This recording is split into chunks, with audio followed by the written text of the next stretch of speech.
Yo, twin, I gotta let the gang know I fuck with this guy heavy. Anyway, going into Wilds, I was just expecting Nuja to be the only cephalopod until the moment I saw this monster. I fell in love, and from then on, Shu instantly became my top 3 monsters of all time. Yamatsukami is still #1 OG cephalopod though, so he takes the #1 spot.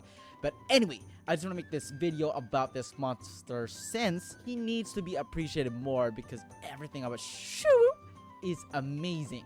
And the way Capcom delivered his introduction to the story is so fucking glorious. I cannot even. After hunting Guardian Ebony Odogaron, aka Geo, your nutsack basically gets dragged across the ruins, leaving a trail of sweat and hair until you reach his nest, where Shu finally reveals himself to be the assassin of the ruins. And I gotta be real with you, Shu's design looks like a Wyveria's version of Elephant Foot from the Chernobyl nuclear disaster.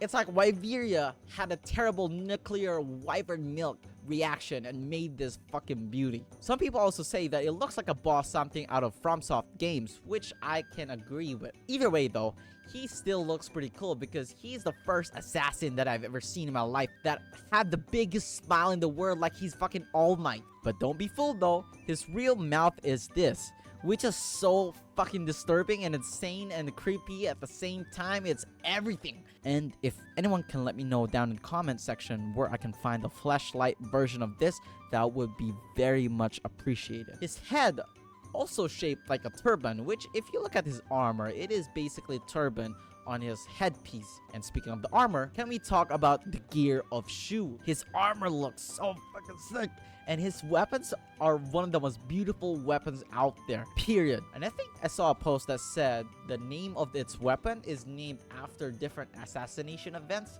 which I could be wrong, and me not doing research that much. You guys can confirm it down in the comments. I have no clue. But behind all his personality and his grin, he is blind.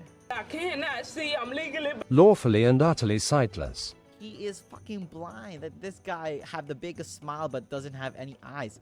He honed his senses in every single way to the point where he memorized every single part and corner of the map. He knows every single crack. That's insane to go through. Like, imagine every single crack he goes through, he knows, and he can feel it, like, without eyes. And he probably could feel your crack too, like, including your crack.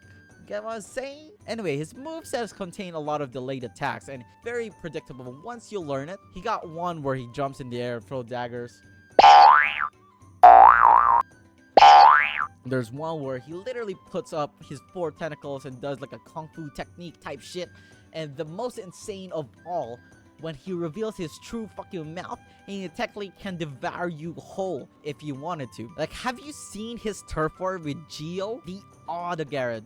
The motherfucker who put up a fight with Devil Joe, the ferocious Odogaron of the Rotten Vale. And Shu saw this and was like, nah, I'd win, and start swinging him around like a motherfucking ramen noodle. And motherfucker, like, I know a lot of people don't think he's an apex, but for me, this is enough proof that he is the apex of the ruins, and at least in my heart. And also, he got the 2-word name, kind of like the apexes of each region, kind of like how New Udra, you know, Uthduna, you know, Raydao, those are like 2 words. Jindahad, right?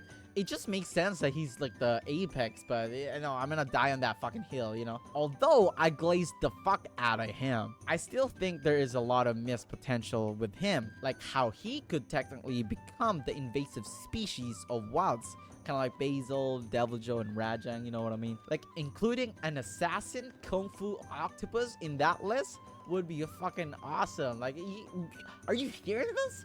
I also want him to be a real threat, like a big deal, like a put in the same level as apexes, or at least make an insane Shu subspecies.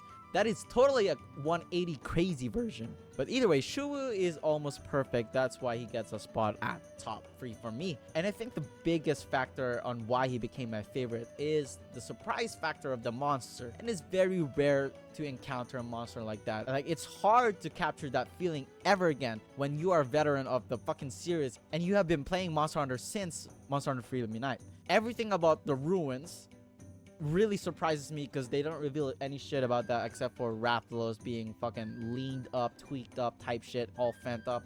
But anyways, that is all for the Shuwu glazing. Let me know what you guys think about him, and do you like him? Do you hate him? You know, he's like the video and subscribe if you want to see more videos like this one.